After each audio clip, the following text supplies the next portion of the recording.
What's up, everybody out there in Coffee Land? Welcome to Daryl's Coffee Shop today. Fascinating. So excited to be here with you all on this beautiful day. I feel like the background, right? I feel like I'm in the office. The great show, The Office. What an amazing show! And there's a new spinoff coming. Not that we're going to talk about that necessarily, but today we're going to help you brew your faith for the journey and or brew your faith and sip your journey, as we say. That's my little tagline, right? I'm making it.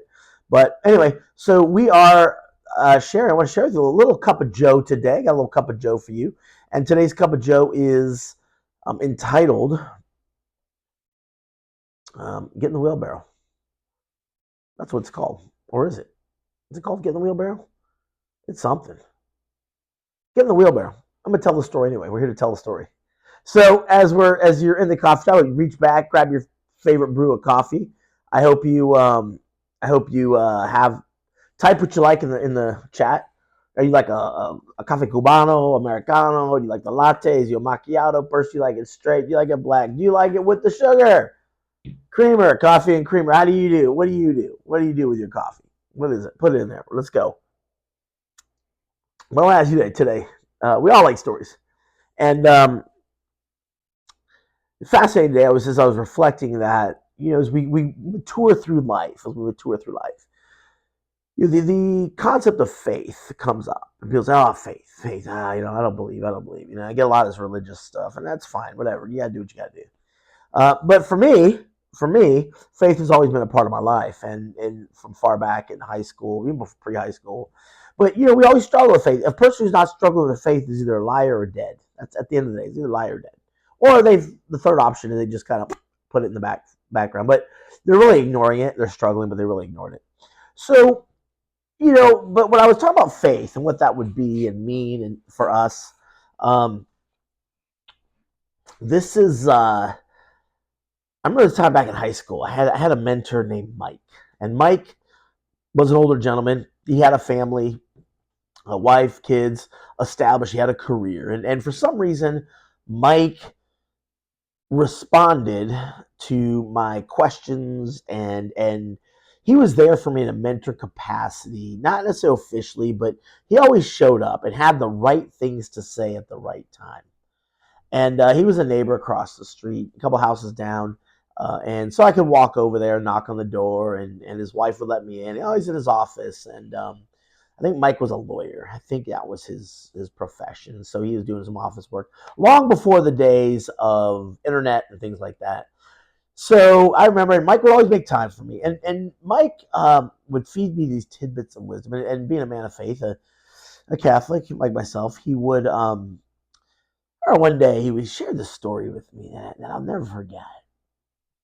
Fascinating. It made me ponder even to this day, and I share it. Those for those that need it, I share it. And so today, I'll share Mike's story, his cup of brew, which he shared with me, his special way of making his cup of coffee, and we're gonna call this brew "Get in the Wheelbarrow."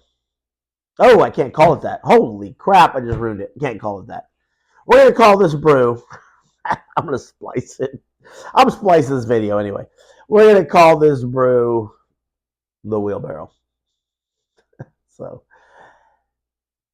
there was a young man, college age, and he was struggling with having a crisis of faith, like all young men. But unlike all young men, when he decided he's gonna face it, he was gonna face it. So he said the best way he's gonna face it, I'm gonna go on a journey. So he decided he was gonna go up north. When I say up north, he's from down south where I live. He's up north. So he ends up in Niagara Falls about 10 o'clock in the morning. And he's looking out at Niagara Falls and he notices across the way there is a gentleman with a wheelbarrow. Now, he didn't notice that at first, but he notices this tightrope going across Niagara Falls. And he's like, wow, that's interesting. And all of a sudden, he notices movement. This guy on the other side, older gentleman, was pushing a wheelbarrow across Niagara Falls. And the young man was, like many onlookers, just intrigued. And as the older man was making his way across, he noticed that it was full of rocks. And the man perfectly balanced it and walked and got to the side where the young man was. And the crowds were applauding, clapping. I couldn't believe it. And if that wasn't enough, the old man looks at him, takes a bow, picks up the wheelbarrow, and starts going across again. And people left, but not the young man. He was intrigued. He was intrigued. Thoughts running through his head. Why would somebody do this? What is the owner? I mean, is he making money? What's going on?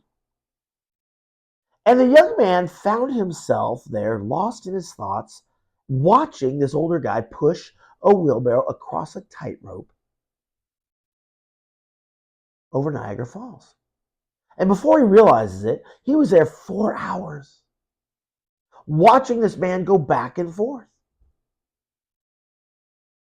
And finally, he came to his senses, and he saw the older guy with the wheelbarrow on his side.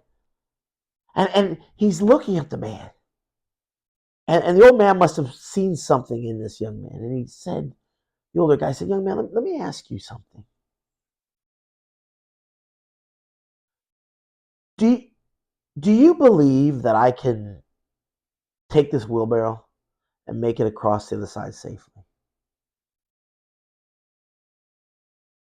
The young man was like, okay, in his head. He's like, what? Did he just ask me that? Did he just ask me that? And he looks at him and he's like, yeah, I believe. Yeah, of course, I believe you do it. I just saw you. But yeah, I believe. And the older man with the wheelbarrow looks at him and says, young man, just to be clear, I don't think you heard me. Do you believe that I can take this wheelbarrow and get it across safely to the other side? And the young man's like, yeah, I believe. And he goes, and not to offend you, sir, but I realized before, I've watched you do it like maybe 6 times, back and forth. And by the way, you're really good at it. The old man says, do you really believe? And finally, irked, the young man says, yes, I believe. I saw you. I believe. And the old man looks at him. He takes the wheelbarrow, he dumps the rocks out, and he says, get in the wheelbarrow.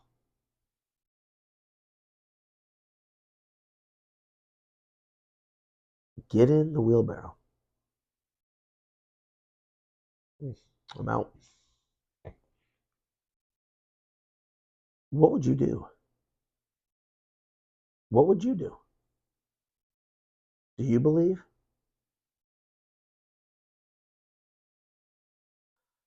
We all have wheelbarrows in our life, right? Right, we have them. They could be within ourselves, our relationship with God, with other people. Right? This is areas of our life where we are lacking faith, or we perceive we lack faith. We perceive we lack faith. The reality is, what it says is, and St. Paul says, is faith without actions is dead. Faith without works. I think James, it was in the epistle of James. I'll need to go back and look that up. But the cure to question your faith is to take action. Something small. In this case, it was drastic. Get in the wheelbarrow. What wheelbarrow do you need to get into? See, some of us don't have faith that maybe the person we're interested in will reciprocate our interest. And so we never pick up the phone. We never call them. We never text. We never reach out. We never create a chance encounter. Like the movie Hitch. Good movie, by the way. A chance encounter. Right? But taking action to meet that person. Some of us are not going to church consistently because I don't get anything out of it. That's not faith. Right? Get up, go, pray consistently every day. Do the thing. Some of us don't do the thing for ourselves. Maybe we want to get in shape, finally, after all these years. Maybe we want to take that class. Maybe we want to get that degree. Register, call. Make an appointment. Do one small thing. Get in the wheelbarrow. Get in the wheelbarrow. That's all you got to do. Get in the wheelbarrow. And as a young high school sophomore, I remember walking away from Mike's office going, wow. My mind was spinning. And of course, at that time in my life, I was like, I get it. I get it. Yep. Get in the wheelbarrow. I get it. Yep. Oh, wow. It makes sense. Oh, yeah. I got it intellectually. I got it intellectually. But I didn't have it experientially. Didn't have it then. That's a whole new ball game, isn't it? For those of us who live, have a little gray in ourselves, gray in our hair, gray in our beards. That's a whole new experience. So as I left Mike's house with the knowledge of the profundity of his wisdom in that case, and the story I remember all these years later, 30 years, 40 years later, maybe, wow. I remember that story, and then times in my life where I question and not sure. I realize that, that's God calling me to get in the wheelbarrow. Get in the wheelbarrow of life. Take that step and let Him, the ultimate tightrope walker, push you across. You never know what happens, my friends. Hey, listen, that's my cup of brew for you today.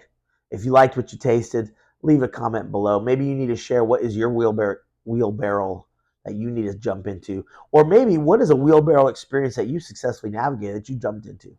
What did you get into? I'd love to hear from you. Either way, my friends, we say brew your faith and sip your journey. And obviously, I'm going to be that guy. Like and subscribe, share with somebody. Hopefully, this is up. My goal is for this to be uplifting for you. But share this brew with someone today who might need to hear it. And until the next time, drink up.